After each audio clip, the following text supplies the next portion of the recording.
Welcome back to Velshi and Rule live in Washington, D.C. Today, Facebook is facing another investigation, this time in New York. It's from the New York Attorney General. This comes after Facebook's admission last week that the social network, quote, unintentionally uploaded 1.5 million users' email contacts without their permission or knowledge. New York Attorney General Letitia James made the announcement this morning, tweeting that her office is investigating the unauthorized collection of personal information, writing this: Facebook has repeatedly demonstrated a lack of respect for consumer information while at the same time profiting from mining that very data. Adding in a second tweet, the total number of people whose information was improperly obtained may be hundreds of millions. Joining us now is Washington Post tech policy reporter and MSNBC tech contributor Tony Romm.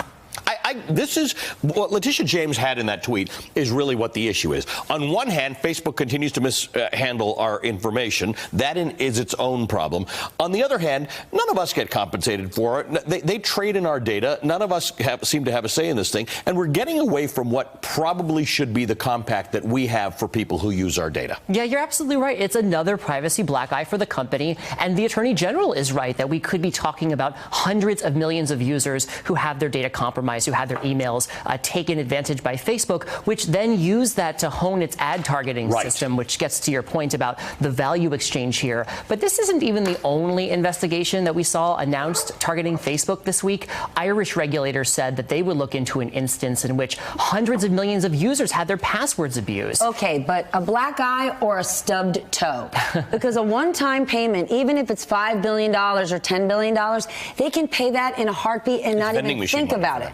Yeah. It's nothing. Yeah, this was regulation, true regulation, or being forced to break up. That's a black eye to the company. Yeah, this is exactly what folks are saying this week. Facebook said during earnings it was going to set billions of dollars aside with yet another investigation. That's the Federal Trade Commission, which is exploring Facebook's privacy practices.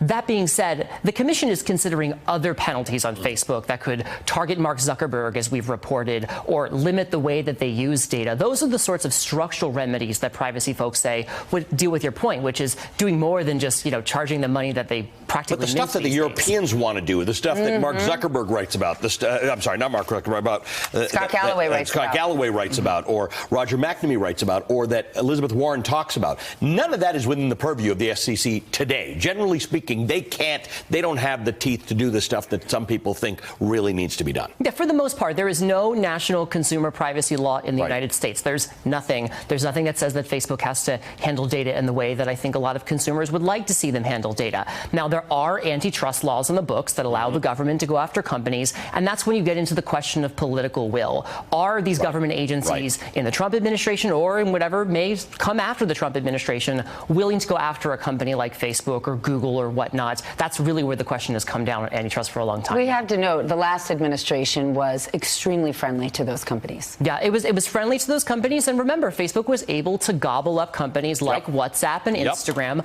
under the watch of government officials. And so folks are now wondering if that should have happened in the first place. Hey, MSNBC fans, thanks for checking out our YouTube channel. Subscribe by clicking on that button down there and click on any of the videos here to watch the latest interviews and highlights. You can get more MSNBC for free every day with our newsletters. Just visit msnbc.com/newsletters to sign up now.